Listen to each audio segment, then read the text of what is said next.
Bismillahirrahmanirrahim. Assalamualaikum warahmatullahi taala wabarakatuh.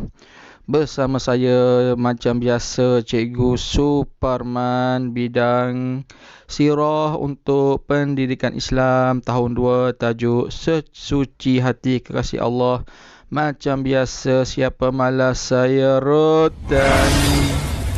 Jom buka muka surat 97, kita belajar bersama-sama tajuk Sesuci Hati Kekasih Allah. Apa kita faham? Nabi Muhammad sallallahu alaihi wasallam telah bersabda yang bermaksud bawah yang warna purple tu kan. Apabila hati baik, seluruh anggota turut menjadi baik. Dalam maksud dia tu, siapa hati baik, keseluruhan anggota lain turut menjadi baik. Sebab hati ni ialah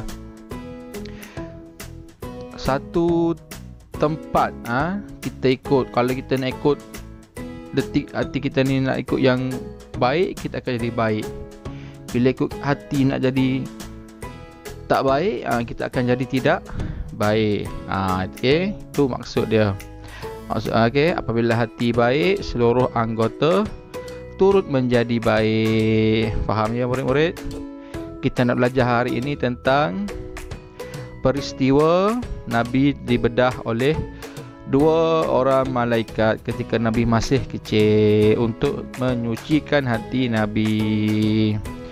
Jom kita tengok tanda-tanda kenabian Nabi. Yang pertama, semasa baginda masih kanak-kanak, dadanya dibelah oleh malaikat.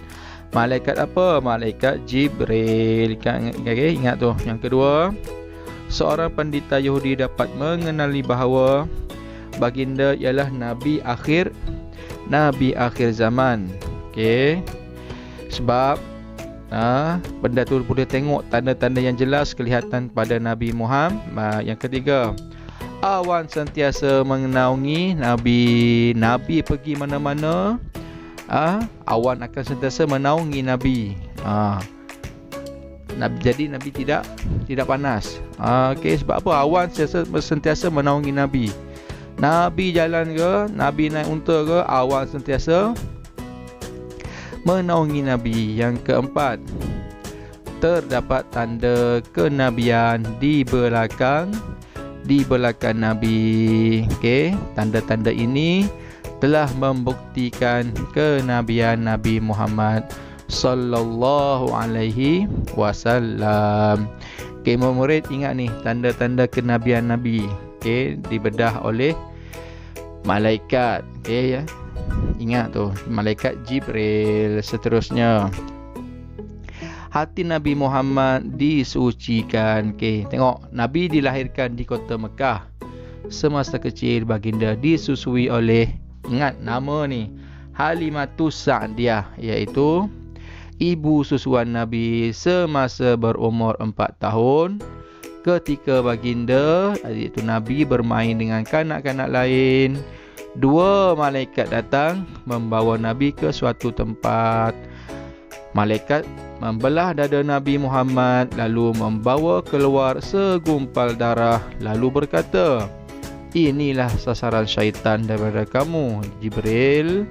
Lalu mencucikannya dengan air Zam-Zam dan kemudian memasukkan semula ke dalam tubuh baginda. Kanak-kanak yang melihat peristiwa tersebut menceritakan perkara yang berlaku kepada Halimatus Sa'diyah, iaitu ibu susuan Nabi. Kemudian mereka segera pergi mendapatkan Nabi Muhammad sallallahu alaihi wasallam. Ingat Halimatus Sa'diyah ni ibu susuan Nabi. Mak Nabi nama apa? Mak kandung Nabi nama apa? Siti Aminah. Tapi mak Nabi meninggal masa Nabi masih kecil. Lalu Halimatus Sa'diyah jadi ibu susuan Nabi. Jom kita tengok seterusnya.